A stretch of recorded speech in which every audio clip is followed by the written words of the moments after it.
अस्सलाम वालेकुम। पीसीबी की मेंस सिलेक्शन कमेटी ने कल डब्ल्यूटीसी के तीसरे साइकिल के लिए पाकिस्तान टीम की पहली सीरीज जो कि श्रीलंका के साथ श्रीलंका में खेली जानी है और ये सीरीज 2 टेस्ट पर मुश्तमिल होगी, इसके लिए 16 रुकनी स्क्वाड का जो है वो ऐलान कर दिया है। क्रिकेट के मुख्तलिफ हलकों में जो है वो सिलेक्शन कमेटी के जो सिलेक्ट करता खिलाड़ी हैं उनको डिजर्विंग प्लेयर करार दिया जा रहा है। पाकिस्तानी क्रिकेट टीम के डायरेक्टर जो है मिकी आर्थर, उनने भी जो है वो 16 रुकनी स्क्वाड को जो है वो पाकिस्तान का बेस्ट 16 रुकनी स्क्वाड ऐलान जो है वो करार दिया है और उनने पाकिस्तान को ये जो तीसरा डब्ल्यूटीसी का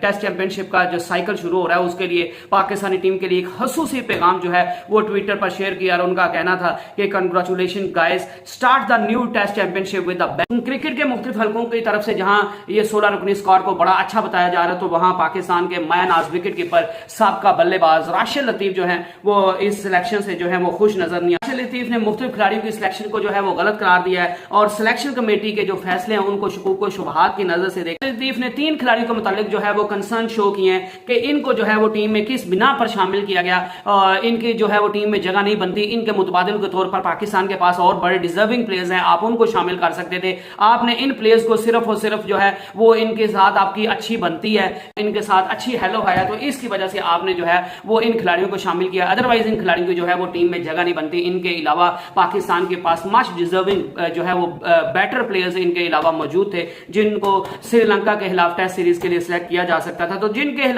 3 खिलाड़ियों के सिलेक्शन से राशिद लतीफ जो है वो नाखुश नजर आ रहे हैं, उनमें से सबसे पहला नाम जो है वो शान मसूद का है और जो है वो शान मसूद से वो इस वजह से नाराज हैं क्योंकि राशिद लतीफ का कहना था कि शान मसूद ने ऐसी कौन सी परफॉर्मेंस दिखाई है या ऐसी पिछले काफी अरसे से ऐसी कौन सी व्हाइट बॉल में कह लें या रेड बॉल में कह लें, ऐसी कौन सी परफॉर्मेंस दिखा दी है जिसकी बिना पर शान मसूद जो है वो पाकिस्तान टीम के साथ बार बार सिलेक्ट हो जाता है, पाकिस्तान टीम के साथ टिके हुए हैं। इससे एक ही चीज साबित होती है कि जब एक बंदा फॉर्म में भी नहीं है, अच्छा परफॉर्म भी नहीं कर रहा, उसके बल्ले से रन भी नहीं आ रहे, तो इसका साफ साफ मतलब ये है कि आपका उसके साथ वो पर्सनल लाइकिंग और डिसलाइकिंग पे खिलाड़ी को जो है वो टीम में शामिल किया जाता है। और शान मसूद सिर्फ आपका पसंदीदा खिलाड़ी है क्योंकि मिकी आर्थर जो है वो डर्बी शायर के कोच हैं, तो डर्बी शायर के कैप्टन जो है वो काउंटी क्रिकेट उसके कैप्टन जो है वो शान मसूद है। तो इस वजह से जो है वो मिकी आर्थर जबकि पाकिस्तान टीम के डायरेक्टर बने हैं, शान मसूद की जो है वो लॉटरी निकल आई और वो सिर्फ और सिर्फ मिकी आर्थर की वजह से उनको टीम में शामिल कर लिया जाता है। और राशिद लतीफ जो है वो इस वजह से खुश नहीं है और ये वाकई राशिद लतीफ की बात सही भी है कि शान मसूद ने ऐसी कोई परफॉर्मेंस नहीं दिखाई जिसके बिना पर आप कह दें कि शान मसूद की टीम में जगह बनती थी। अगर शान मसूद की जो है वो पिछली 14 इनिंग्स पर जो है वो नजर दौड़ाई जाए तो उन्होंने सिर्फ और सिर्फ 155 रन बनाए और उनकी रन बनाने की जो एवरेज है वो जो है वो 11.7 की है। और राशिद लतीफ का कहना था कि अगर सिलेक्शन कमेटी जो है वो डाटा और स्टैट्स पर इन्हिसार करती है और स्टैट्स और डाटा के बुनियाद पर जो है वो खिलाड़ियों की सिलेक्शन की जाती है तो शान की शमूलियत से सिलेक्शन कमेटी के जो फैसले करने की सलाहियत है उसका सबको पता चल गया है क्योंकि स्टैट्स तो मैंने आप सभी के सामने रख दिए कि लास्ट 14 इनिंग्स में उन्होंने 155 रन वो जो है वो बनाए हैं। तो आप कौन से स्टैट्स देखकर जो है वो शान मसूद को आपने सिलेक्ट किया है और अगर आपने शान मसूद को बुरी परफॉर्मेंस के बावजूद सिलेक्ट कर लिया तो इसका मतलब यह है कि आपके पास अच्छे फैसले करने की आपके पास ताकत नहीं है और आपकी सिलेक्शन जो है वो शुबहात पैदा कर रही है और आपने जो है वो लैपटॉप को बंद करके किसी के कहने पर जो है वो शान मसूद को सिलेक्ट कर लिया है। इसके अलावा जो दूसरा नाम है जिससे जो है वो राशिद लतीफ जो है वो नाखुश नजर आ रहे हैं जिनकी सिलेक्शन से, वो नाम है हसन अली। हसन अली के बारे में जो है वो बड़े कमाल के बॉलर हैं, बड़े डिजर्विंग प्लेयर हैं, लेकिन हसन अली की जो है वो अभी पिछले थोड़े अरसे में जो उनकी परफॉर्मेंस है वो इस कदर या इस काबिल नहीं है कि उनको पाकिस्तान की टेस्ट टीम में जो है वो शामिल कर लिया जाए। राशिद लतीफ ने भी इसी बात का इरादा किया कि नो डाउट हसन अली जो है वो पाकिस्तान का बहुत अच्छा बॉलर है, उसने पाकिस्तान को काफी मैचेस जो है वो सिंगल हैंडेडली जितवाए हुए हैं, लेकिन जो उसकी मौजूदा जो परफॉर्मेंस है या जो उसकी मौजूदा फॉर्म है वो इस काबिल नहीं है, वो इस लेवल की नहीं है या उसकी जो है वो मौजूदा कारकर्दगी इस लेवल की नहीं है कि आप उसको जो है वो श्रीलंका के खिलाफ टेस्ट सीरीज में शामिल कर लेते। अगर हसन अली की बात करें तो पिछले 12 इनिंग्स में जो है वो हसन अली ने सिर्फ और सिर्फ 10 विकेट्स लिए और उनकी जो विकेट लेने की एवरेज है वो 53.7 है। और उनका ये राशिद लतीफ का ये कहना जरूर था कि हसन अली जब भी खेलता है वो अपना 110% देता है, वो अपनी तरफ से कमी कोई नहीं छोड़ता, लेकिन हसन अली की वक्ती तौर पर इस तरह की फॉर्म नहीं लगी हुई है, उसकी वक्ती तौर पर इस तरह की परफॉर्मेंस नहीं है कि आप उसको टेस्ट टीम में शामिल कर लेते। उसकी जगह पे जो है वो आप पाकिस्तान के पास और बड़े अच्छे बॉलर थे जो आप हसन अली की जगह पे जो है वो शामिल कर सकते थे। तीसरे वो जिस खिलाड़ी से नाखुश नजर आ रहे हैं और उनकी सिलेक्शन से नाखुश नजर आ रहे हैं वो है पाकिस्तान के मायना स्पिनर नोमान अली। और नोमान अली के बारे में उन्होंने ज्यादा बात तो नहीं की लेकिन लेकिन उनका यही कहना था कि नुमान अली की उम्र जो है वो उनकी सबसे बड़ी दुश्मन और यही चीज उनके खिलाफ जाती है। नुमान अली का बारे में उनका कहना था कि वो अच्छा खिलाड़ी है और उसने पास में पाकिस्तान को परफॉर्म करके दिया भी है, लेकिन बड़ा सवाल यह पैदा होता है कि जितनी उनकी एज है वो कब तक पाकिस्तान की टीम के साथ खेल पाएंगे और कब तक जो है वो पाकिस्तान की टीम को सर्व कर पाएंगे। इसके मुतबादिल के तौर पर आप जो है वो किसी यंगस्टर स्पिनर को जो है वो पाकिस्तान की टीम के साथ रखते, उसको जो है वो इंटरनेशनल मैचेस का एक्सपोजर देते, उसको जो है वो तजर्बा उसमें ट्रांसफर करते, वो अच्छे खिलाड़ी वर्ल्ड क्लास प्लेयर्स के साथ जो है वो इंटरनेशनल खिलाड़ियों के साथ जो है वो ड्रेसिंग रूम शेयर करता और कल को पाकिस्तान के लिए जो है वो बेहतर परफॉर्म कर सकता, पाकिस्तान के लिए बेहतर चॉइस होता। तो नुमान अली की जगह पे आप किसी यंग जो है वो स्पिनर को यूज जो है वो सिलेक्ट कर सकते थे और उन्होंने एक नाम भी लिया, मेहरान मुमताज का उन्होंने नाम लिया, जिनने जो है वो पाकिस्तान शाहीन की तरफ से जिम्बाब्वे का टूर किया था और उन्होंने हाईएस्ट विकेट टेकर बॉलर रहे थे, स्पिनर रहे थे। उन्होंने 15 विकेट्स 4 डे मैचेस में जो है वो विकेट्स हासिल की थी। तो जो है वो राशिद लतीफ का यही कहना था कि मेहरान मुमताज को जो है वो पाकिस्तान की टीम में आप शामिल कर सकते थे नुमान अली की जगह पे, क्योंकि नुमान अली की उम्र बहुत ज्यादा हो गई है और वो कब तक जो है वो पाकिस्तान की टीम को सर्व कर सकेंगे। लेकिन मैं राशिद लतीफ की ये नुमान अली के मुतालिक जो बात है ना, इस चीज से मैं खिलाफ करता हूं और मैं इस चीज से इत्तेफाक नहीं करता, क्योंकि नुमान अली ने जिस तरह का परफॉर्म किया है वो अच्छा बॉलर है, उसको पाकिस्तान के जब तक वो अच्छा परफॉर्म कर रहा है एज डजंट मैटर। इसके अलावा पाकिस्तान के wicket keeper batsman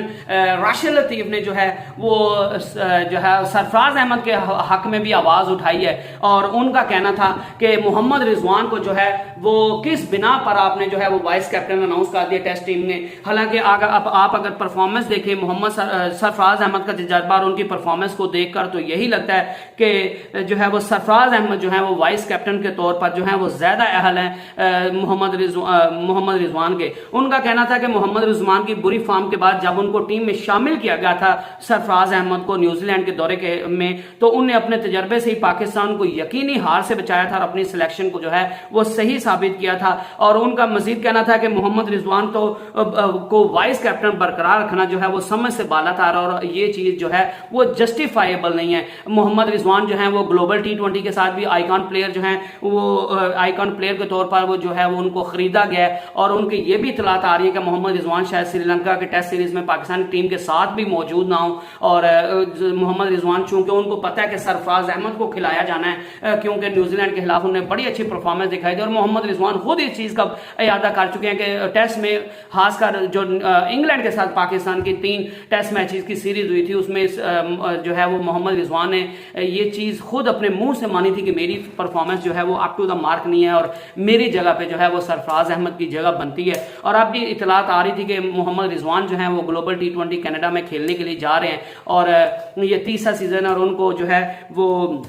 icon player के तौर पर उनको सिलेक्ट किया गया है, लेकिन उनको इसके बावजूद जो है वो वाइस कैप्टन जो है वो अनाउंस कर दिया गया है। तो राशिद लतीफ इससे काफी नाखुश हैं। उनका यही कहना था कि बाबर आजम नो डाउट उसको पाकिस्तान के तीनों फॉर्मेट्स का कप्तान मुकर्रर होना चाहिए, लेकिन आपको अपनी मनमानी नहीं करनी चाहिए। जो बंदा डिजर्व करता है उसी को टीम में होना चाहिए और जो बंदा जो है वो डिजर्व करता है वाइस कैप्टन के लिए उसी को जो है वो वाइस कैप्टन पाकिस्तान का होना चाहिए। और जब मोहम्मद रिजवान के बारे में शकूक शबहात हैं कि वो शायद जो है वो टेस्ट मैचेस में पार्टिसिपेट भी ना करें, तो फिर आपने क्या सोचकर जो है वो मोहम्मद रिजवान को वाइस कैप्टन अनाउंस कर दिया। अगर वाइस कैप्टन के लिए टेस्ट में पाकिस्तान की टीम के लिए सबसे मौजूद तरीन कोई उम्मीदवार है तो वो सरफराज अहमद है, उसके अलावा कोई और जो है वो बंदा वाइस कैप्टनसी के लिए मौजू नहीं है। और उनने जो है वो न्यूजीलैंड के खिलाफ सरफराज अहमद ने 335 रन बनाए थे 83.75 की एवरेज के साथ, और वो न्यूजीलैंड के साथ जो 2 टेस्ट मैचेस की सीरीज हुई थी वो हाईएस्ट रन स्कोरर रहे थे और प्लेयर ऑफ द सीरीज भी जो थे वो उनको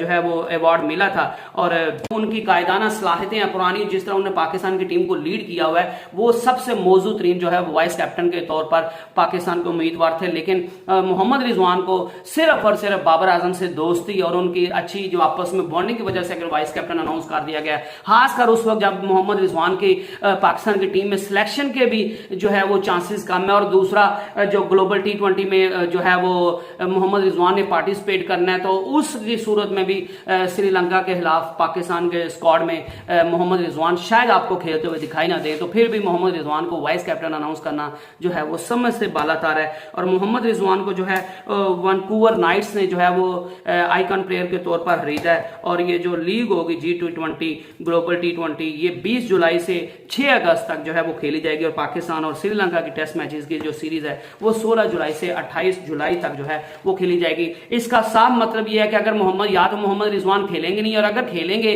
तो फिर वो ग्लोबल T20 में सिर्फ और सिर्फ कुछ आखिरी मैचेस में पार्टिसिपेट कर सकेंगे। पहले मैचेस में जो है वो ग्लोबल T20 में पार्टिसिपेट नहीं कर पाएंगे। और इसके अलावा पाकिस्तान ने श्रीलंका के साथ जो लास्ट सीरीज खेली थी वो 2022 में खेली थी, जो 1-1 से जो है वो पाकिस्तान और श्रीलंका के दरमियान बराबर सीरीज हो गई थी। तो I hope you enjoyed the video. Next video तक stay blessed and stay tuned. अल्लाह हाफिज।